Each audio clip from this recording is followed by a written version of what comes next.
चलो बेटा स्टार्ट करते हैं सर्कल्स, ज्योमेट्री का लास्ट टॉपिक।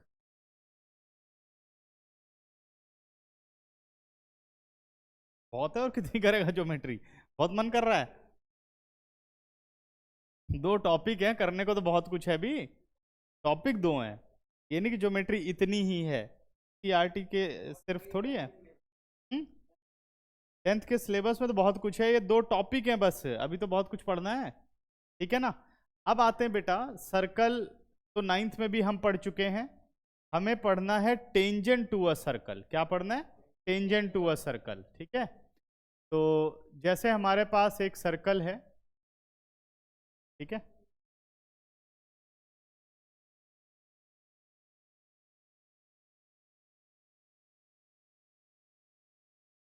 एक सर्कल और एक लाइन के बीच में कितने रिलेशनशिप हो सकते हैं, पहले हम इसको मान लो। प्लेन में, इसको हम क्या बोलते हैं, प्लेन या कार्टेशियन प्लेन में एक लाइन सर्कल को बिना टच किए हुए निकलती है। ठीक है, एक लाइन सर्कल को बिना टच किए निकलती है, एक भी पॉइंट इसमें कॉमन नहीं है सर्कल में और लाइन के बीच में। और एक लाइन है बेटा, सर्कल को एक पॉइंट पर टच करके जाती है। एक लाइन है जो सर्कल को एक पॉइंट पर टच करके जाती है, इस तरीके से।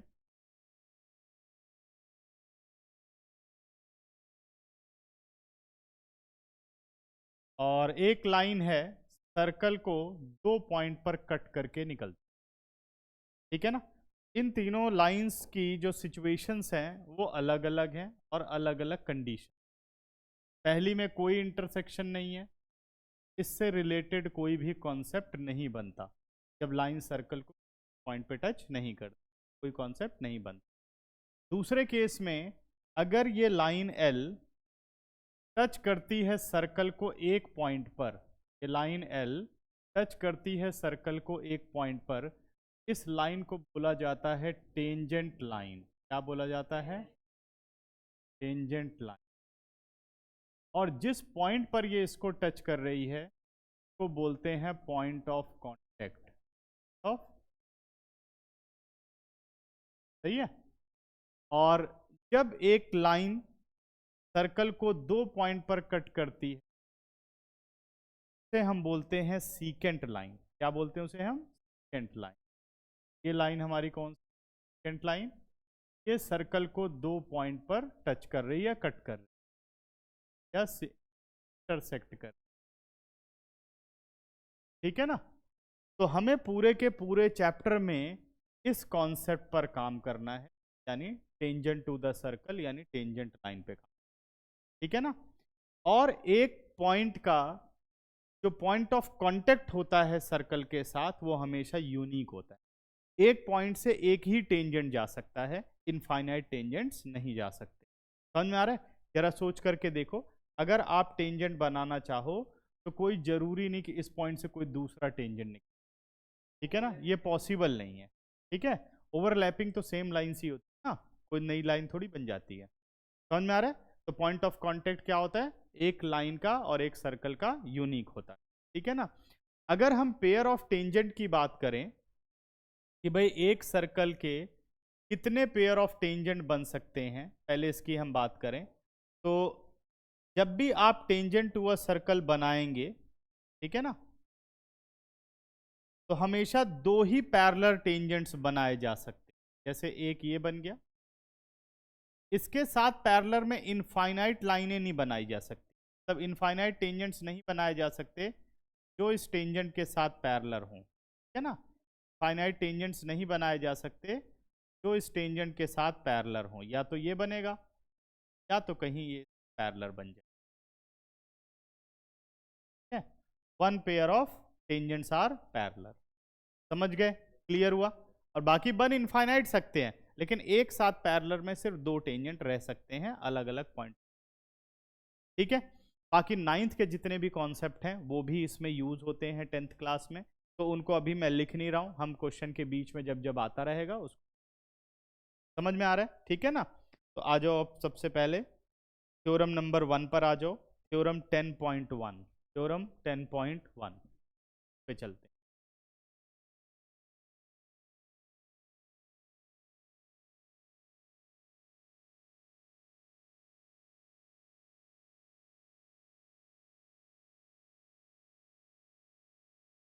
बात है नहीं बच्चों?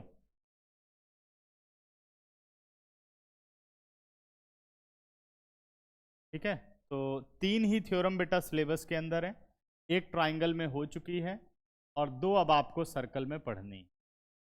तो थ्योरम 10.1 क्या कहती है? Theorem 10.1, the tangent at any point of a circle is perpendicular to the radius through the point of contact. ठीक है, the tangent at any point of a circle is perpendicular to the radius through the point of contact. ठीक है ना, इसको अब हमें proof करके लाना है।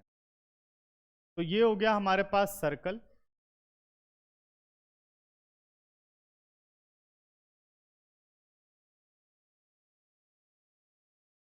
ये हमारे पास एक सर्कल हो गया, सर्कल का बच्चों ये सेंटर हो गया, सेंटर को हम नाम दे देते, एक टेंजेंट ड्रॉ कर लेते हैं।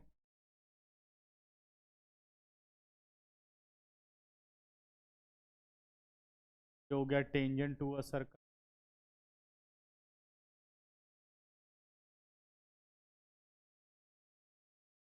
Tangent is perpendicular to the radius through the point of contact, को भी हम ज्वाइन हमारे पास। तो टेंजेंट का नाम रख देते हैं, टेंजेंट हो गई हमारे पास tangent line A, point of contact हो गया पी। ठीक है, मुझे क्या प्रूफ करके लाना है? मुझे प्रूफ करके लाना है कि जब भी सेंटर को पॉइंट ऑफ कांटेक्ट से मिलाया जाएगा तो रेडियस मिलेगी, वो रेडियस हमेशा टेंजेंट पर परपेंडिकुलर होती है। ये बात हमें, ठीक है, radius is perpendicular to the tangent at the point of, short में ये, ठीक है ना, radius is perpendicular the tangent at the point of contact. ठीक है ना, और हर जगह हम इसका इस्तेमाल करते हैं। तो अब इसमें गिवन क्या हो गया बेटा? इन अ सर्कल, देखो इसको लिखने का तरीका क्या है? In circle with centre O radius R, ये जनरल फॉर्म। जैसे कोऑर्डिनेटर के लिए कोऑर्डिनेटर बना देते हो, पैरेललोग्राम के लिए पैरेलल और ग्राम बना देते हो, लिख देते हो, तो वैसे ही सर्कल का सिंबल ये है, C with centre O and radius R, circle with centre O and radius R. लिखना चाहो तो ठीक है, नहीं तो लिख लो इन अ सर्कल, कोई प्रॉब्लम नहीं। ठीक है ना, तो in a circle A B is a tangent, A B is a tangent, नहीं बेटा, टेंजेंट एट पी। ठीक है, A B is a tangent at P या tangent to a circle at P. To prove, prove हमें करना है OP is perpendicular to AB। क्या prove करना है? OP is perpendicular to AB। अब हम कंस्ट्रक्शन करते हैं। कंस्ट्रक्शन में क्या होगा? Take a point, take a point Q on tangent AB other than P, वो पॉइंट हमने लिया। ठीक है, एंड ज्वाइन OQ, इसको ज्वाइन करना है मुझे, OQ को ज्वाइन करना है, which intersect the circle at point R। Circle को कहाँ इंटरसेक्ट कर रहा है? वो पॉइंट R पे इंटरसेक्ट कर रहा है। कंस्ट्रक्शन समझ में आई? ठीक है, take a point Q on AB,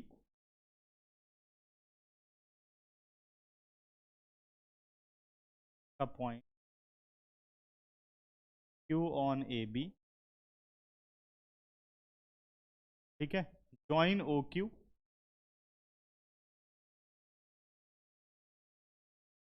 which intersect circle at R।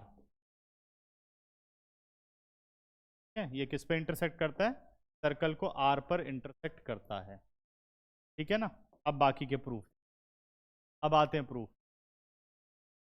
बस इसमें लिखना ही ज्यादा है, कॉन्सेप्ट कुछ खास नहीं है। तो OP is equal to O R, OP is equal to O R, reason होगा बेटा बिकॉज रेडियाई, होगा ना, OP is equal to O R because radii, ठीक है। And O Q is equal to result number 1, और O Q is equal to O R plus R Q, होगा ऐसा, O Q is O R plus R Q. यानी अगर मैं OP और O Q को कंपेयर करूं तो OP is smaller than O Q, क्योंकि ओपी ओ आर के बराबर है, और जो हमें ओ क्यू मिल रहा है अगर ओपी में आर क्यू ऐड करोगे तो ओ क्यू मिलेगा, इसका मतलब वो ओपी से ज्यादा है ना। तो from first and second,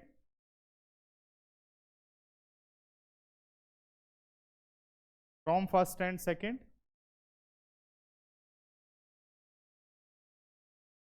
OP is smaller than O Q, OP क्या हो गया, ओ क्यू से स्मॉलर हो गया, ठीक है। तो अब कंक्लूजन क्या निकला, any point other than P on A B, ठीक है, इज एट ग्रेटेस्ट डिस्टेंस या इज ग्रेटर देन ओपी, ठीक है, वो हमेशा क्या होगा, ओपी से बड़ा होगा। इसका मतलब OP is a shortest distance from O on A B, और किसी पॉइंट से किसी लाइन पर जो सबसे छोटा डिस्टेंस होता है वो हमेशा परपेंडिकुलर डिस्टेंस, वो हमेशा क्या होता है, परपेंडिकुलर डिस्टेंस होता है। तो देयरफॉर हम कह सकते हैं OP is perpendicular to A B, ठीक है, समझ गए। तो दिस इंप्लाइज एनी पॉइंट, ठीक है, बस इसमें लिखने का काम है और इसमें कुछ ज्यादा नहीं है, ठीक है। This implies any point on A B, any point on A B other than P is greater than OP from O, ठीक है। Hence या therefore या this implies OP is the shortest distance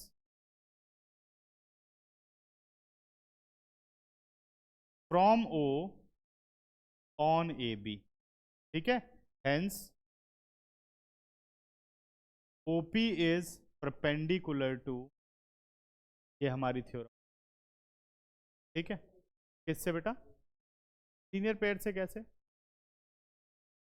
हाँ जी, ये पूरी एक लाइन है, ठीक है, समझ में आ गई बात, ठीक है, नोट, फिर चलते हैं आगे।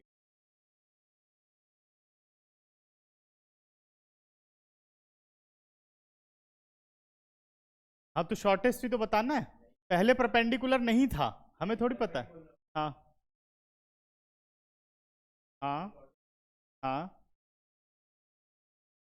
वो शॉर्टेस्ट पहले आपने प्रूफ किया तभी वो परपेंडिकुलर माना गया, समझ गए, पहले परपेंडिकुलर नहीं है, क्योंकि हमें ये बात प्रूफ करनी है कि radius is perpendicular at the tangent, on the tangent at the point of contact, ये हमें प्रूफ करना है। तो हमने ये बताया कि जब सेंटर से आप पॉइंट ऑफ कांटेक्ट को ज्वाइन करते हो तो जो लाइन बनती है वो सबसे शॉर्टेस्ट डिस्टेंस होती है, उससे छोटा कुछ नहीं हो सकता।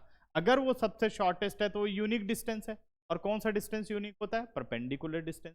तो therefore OP is perpendicular to A, और ओपी क्या है, रेडियस है, तो radius is perpendicular to the tangent at the point of contact, result हो गया। अभी समझ में आया, कोई और डाउट तो नहीं, चलो नोट करो, पिछला वाला कर लिया, सर्कल जो मार्क किए थे, ठीक है ना। 10.1 क्या कहती है, how many tangents can a circle have, infinite, बहुत सारे पॉइंट ऑफ कांटेक्ट हैं और हर पॉइंट ऑफ कांटेक्ट से टेंजेंट बनाया जा सकता है। फिल इन द ब्लैंक्स पर आ जाओ, a tangent to a circle intersect it in 1 point, एक टेंजेंट सर्कल को कितने पॉइंट पे इंटरसेक्ट कर सकता है, 1 पर, ठीक है। उसके बाद कह रहा है a line intersecting a circle in 2 point is called secant line. A circle can have parallel tangents at most, 2 parallel tangents at most. The common point of the tangent to a circle and circle is called point of contact. ठीक है ना, आगे बढ़ते हैं. The tangent P Q at point P, ठीक है ना, ये इस टाइप के क्वेश्चन बेटे 1 मार्कर में आ जाते हैं. क्या बोल रहे हैं? The tangent P Q at a point P of a circle. हम बात कर रहे हैं क्वेश्चन नंबर 3 की. एक सर्कल है जिसका टेंजेंट हमें गिवन है.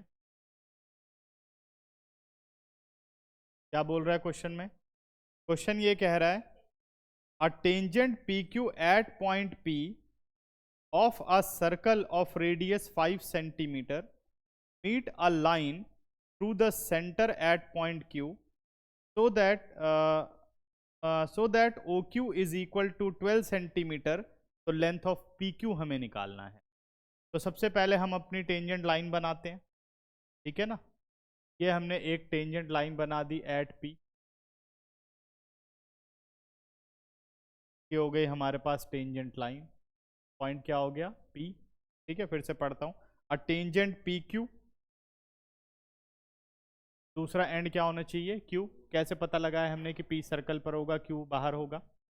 कैसे पता लगाया? A tangent PQ at point P. ठीक है, तो इसका मतलब पॉइंट P कहाँ पे है? सर्कल और लाइन के बीच में कॉमन पॉइंट है. ठीक है. Of a circle of radius 5 centimetre meet a line through the centre O. ठीक है ना, तो इस सर्कल का सेंटर कितना है? सर्कल का सेंटर है O,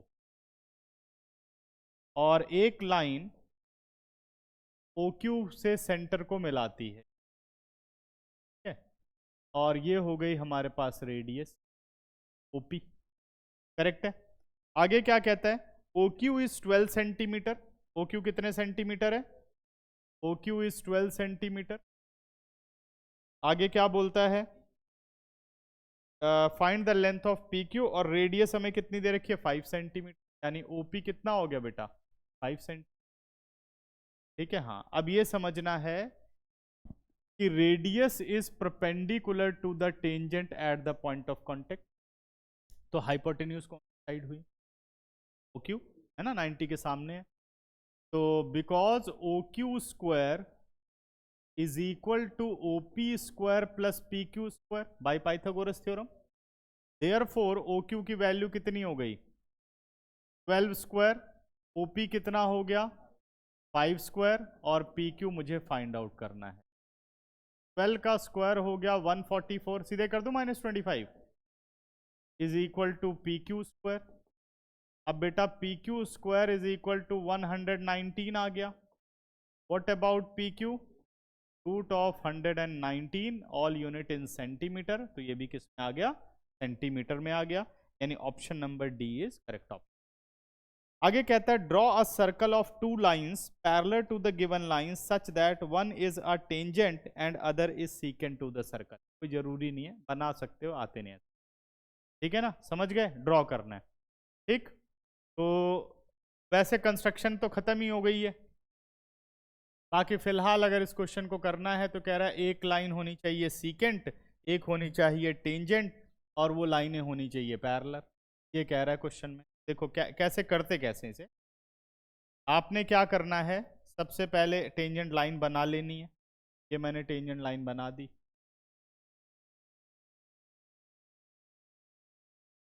अब जब ये टेंजेंट लाइन बन गई तो कह रहा है इसके पैरेलल एक लाइन बननी चाहिए जो सीकेंट लाइन होनी चाहिए.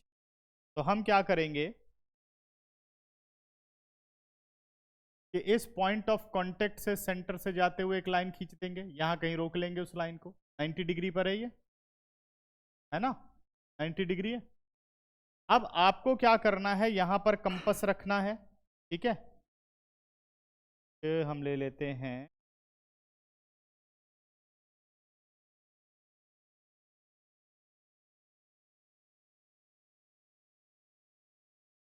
तो यहां पर कंपस रखना है, और थोड़ा बहुत ज़्यादा छोटा, और हमें 90 डिग्री का जो है ना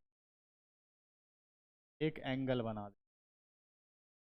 बना दिया, कंपस इतनी रहने दी, 90 डिग्री का एंगल, क्योंकि ये 90 है, ये आपने बना दिया। अब शॉर्टकट में कर दे रहा हूँ। उसके बाद क्या करना है, 90 का एंगल सबको बनाना आता है। एक कट यहाँ लगाओगे, एक कट यहाँ लगाओगे, एक कट यहाँ और एक कट यहाँ, ऐसे कुछ इस पॉइंट से एक लाइन ऐसे चली जाएगी, ऐसे आगे। और कौन से एंगल है ये, को इंटीरियर एंगल है, तो ये दोनों लाइनें पैरेलल होंगी। तो एक है टेंजेंट और दूसरी है सीकेंट लाइन, एक है टेंजेंट दूसरी है सीकेंट लाइन। तो पेपर में ये सब नहीं आता अब, ठीक है ना, समझ में आ गया, क्लियर। बढ़े आगे। अब आ जाओ बेटा, number of tangents from a point to a circle, number of tangents from a point to a circle, ठीक है, number of tangents from a point to a circle.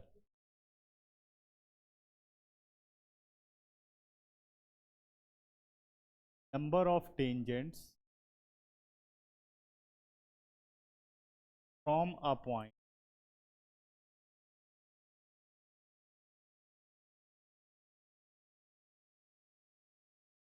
बात को समझ।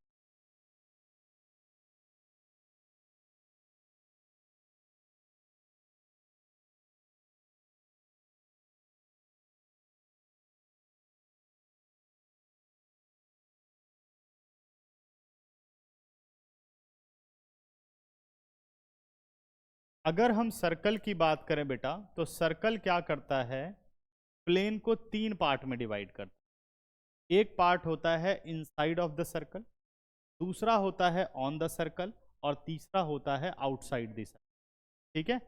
अगर इस प्लेन को देखा जाए तो ये प्लेन तीन पार्ट में डिवाइड हो गया। अगर ये सर्कल की बाउंड्री के अंदर आप हो तो उसको बोलते हैं inside of the circle, circle की बाउंड्री पर हो तो वो है ऑन द सर्कल, और सर्कल के बाहर हो तो आप हो आउटसाइड द सर्कल। तो तीन, जो पूरी की पूरी प्लेन है वो तीन पार्ट में डिवाइड हो गई, ठीक है ना।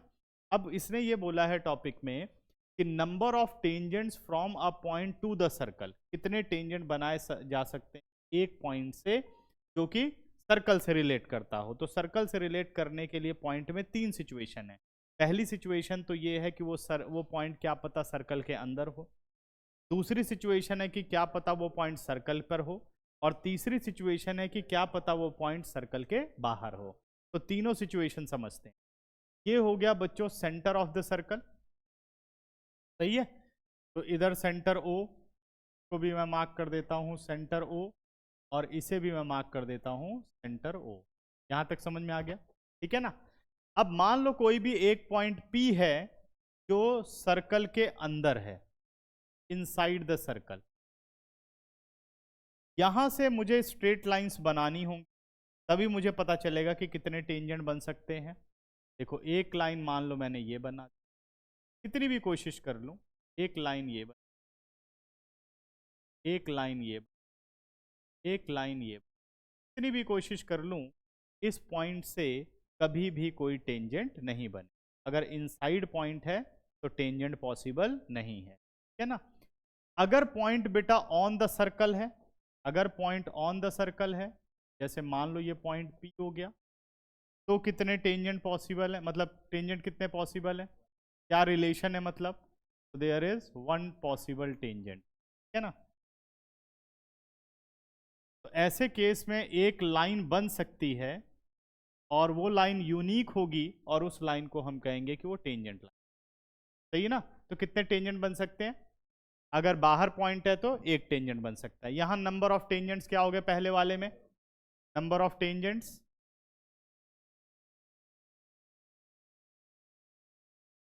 और दूसरे केस में नंबर ऑफ टेंजेंट्स।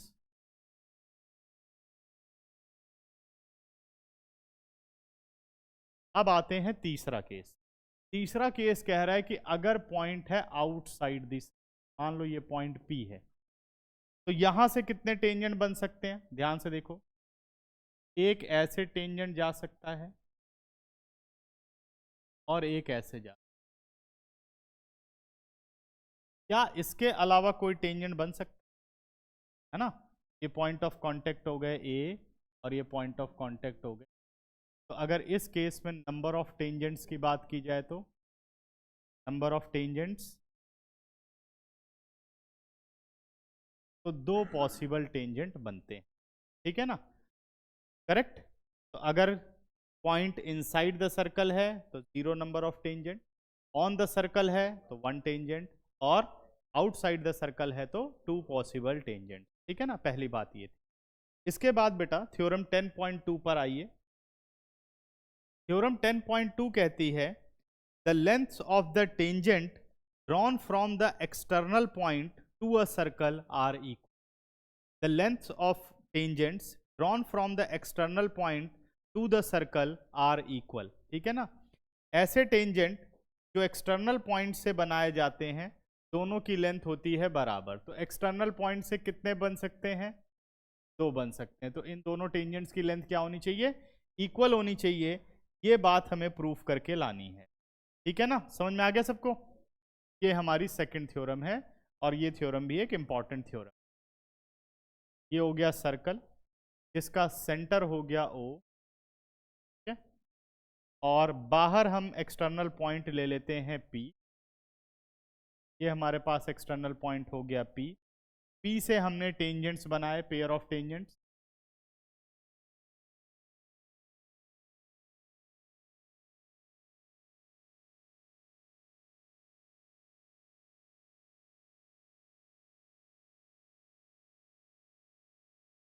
और बच्चों जो लेंथ ऑफ टेंजेंट मार्क की जाएगी कि लेंथ ऑफ टेंजेंट कहाँ तक होगी, तो सिर्फ लेंथ ऑफ टेंजेंट आप पॉइंट ऑफ कांटेक्ट तक ही मेजर करते हो, जैसे ए और बी, उसके आगे नहीं। ठीक है, वो उसके आगे तो इन्फिनिटी है। ठीक है, तो क्या उसे कुछ नहीं कहेंगे, वो टेंजेंट है। लेंथ कितनी नापनी है ये आपको बताना है, कि अगर मुझे बताना है कि कितने सेंटीमीटर टेंजेंट है तो मैं सिर्फ पी से ए तक मेजर करूंगा, पी से बी तक मेजर। समझ में आ रहा है, ठीक है ना। अब हमें क्या प्रूफ करना है कि ये पी ए और पी बी क्या है, बराबर है। ठीक है ना, तो गिवन है हमें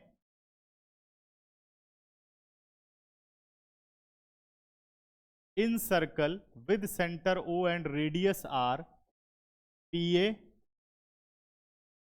and P B are the tangents from same external point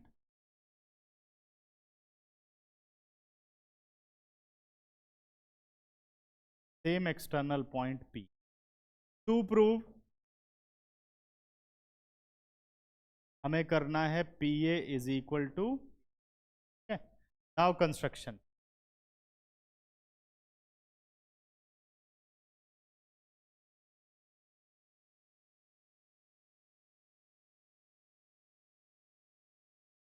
construction में क्या है कि join OA, join OB and join OP। बहुत ही simple, join OA, OB and OP, join OA, OB and OP। ठीक है ना, अब आ जाओ प्रूफ। हमें प्रूफ करना बेटा PA is equal to PB। ठीक है ना, तो हम आ गए इन ट्राइंगल PAO, नेमिंग का ध्यान रखना है, एंड ट्राइंगल PBO। ये तो पता ही चल गया होगा, जब PA और PB को बराबर करना है तो साथ ही पढ़ने चाहिए। सही है, तो अब हमारे पास आ गया OA is equal to OB। Reason होगा बिकॉज रेडियाई, OA और OB रेडियस है। OP is equal to OP, common है। और तीसरा हो गया हमारे पास angle PAO is equal to angle PBO, because each 90 degree. और रीजनिंग क्या होगी, because radius is perpendicular on the tangent, on the tangent at the point of contact। हाँ जी बेटा, ठीक है ना, at the point of contact. Clear हो गया। अब कह सकता हूं कि triangle PAO congruent triangle PBO by which result, by RHS। ठीक है ना, राइट एंगल यूज हुआ, हाइपोटेन्यूज यूज हुआ और एक साइड, तो फिर PA is equal to PB by CPC question हो। ठीक है, पहले बैक में नोट। हाँ, स्टेटमेंट पूरी लिखनी पड़ेगी, इसका कोई शॉर्ट नेम नहीं है। ठीक है, वो लिखना है। क्या लिखना चाहो, क्या रेडियस इज टेंजेंट कहाँ पर बताना पड़ेगा ना। ठीक है, अब आ जाओ पेज नंबर 149, एग्जाम्पल नंबर 1।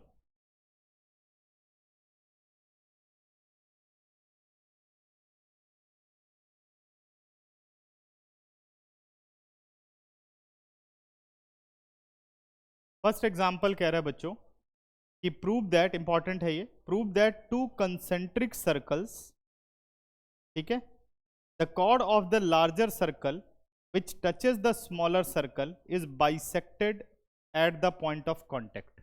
है ना, कह रहा दो कंसेंट्रिक सर्कल्स हैं, कंसेंट्रिक सर्कल का मतलब समझ गए होगे, circle with same centre but different radius, circle with same centre but different radius, है ना। तो हमें दो कंसेंट्रिक सर्कल्स गिवन है,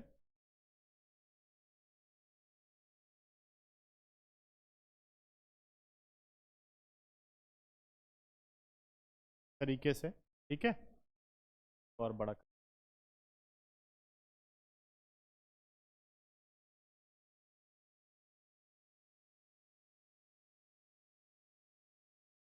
तो दोनों सर्कल का जो सेंटर है वो सेम है, दोनों सर्कल का जो सेंटर है वो सेम है, इसको हम नाम दे देते हैं O। ठीक है, तो आगे क्या बोलता है बेटा, इसकी फिगर आपको आएगी नहीं, हमें खुद बनानी पड़ेगी। Prove that in two concentric circles the chord of the larger circle, chord of the larger circle which touches the smaller circle, जो कि स्मॉलर सर्कल को टच कर रहा है, यानी जो लार्जर सर्कल की कॉर्ड है वो स्मॉलर सर्कल की टेंजेंट है। ठीक है, is bisected eight the point of contact, और वो पॉइंट ऑफ कॉन्टेक्ट पर क्या होती है, बाइसेक्ट होती है। ये बात आपको प्रूफ करके बतानी है। बाइसेक्ट का मतलब क्या हो गया, दो इक्वल पार्ट में डिवाइड करती है ना, इस तरीके, ऐसे समझ।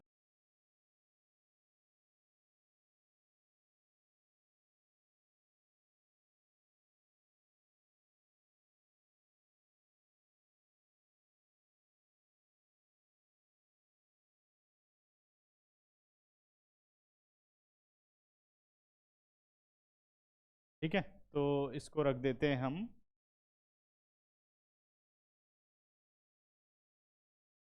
ये पॉइंट हमारे पास P हो गया, ये पॉइंट हमारे पास Q हो गया। ठीक है, bisected eight the point of contact, इस पॉइंट को मैं नाम दे देता हूं M, यानी मुझे प्रूफ करके दिखाना है M is mid point of PQ, यानी PM is equal to MQ। समझ में आ गया पूरा क्वेश्चन।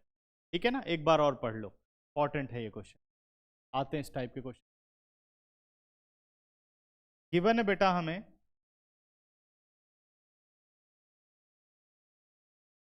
इन सर्कल्स, इस सर्कल को नाम दे देते हैं C1 और इस सर्कल को नाम दे देते हैं C, circles C1 and C, PQ is chord of C1, PQ is chord of C2 and tangent of C1 and tangent of, है ना। टू प्रूव, प्रूव क्या करना है हमें, AM is equal to MQ। ठीक है ना, AM is PM is equal to, yes, PM is equal to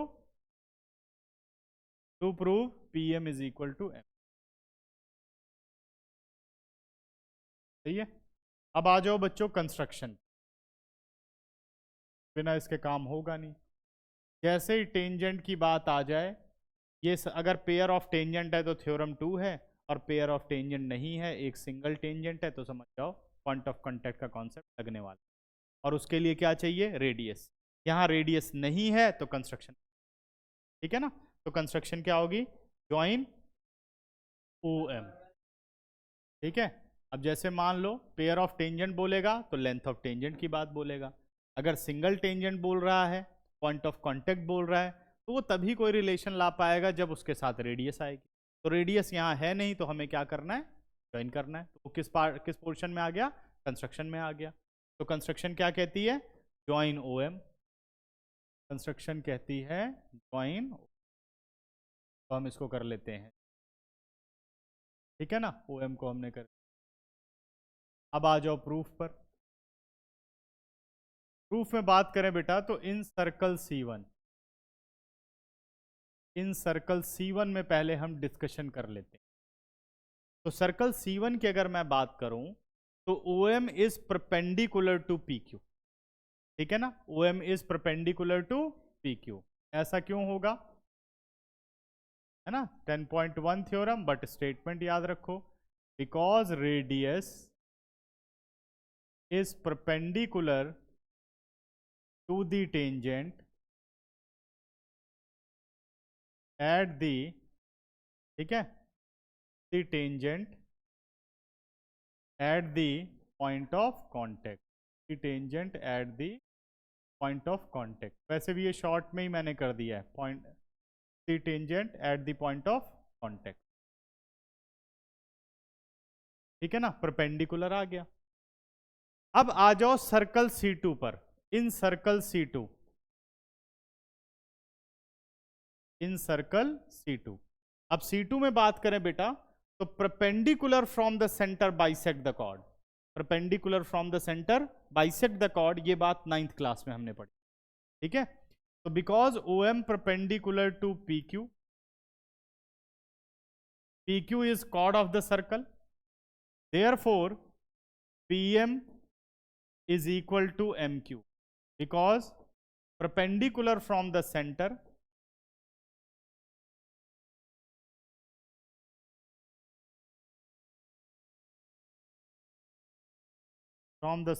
bisect the chord। Clear हुआ, perpendicular from the centre bisect the chord, ठीक है। तो ये हो गया खत्म।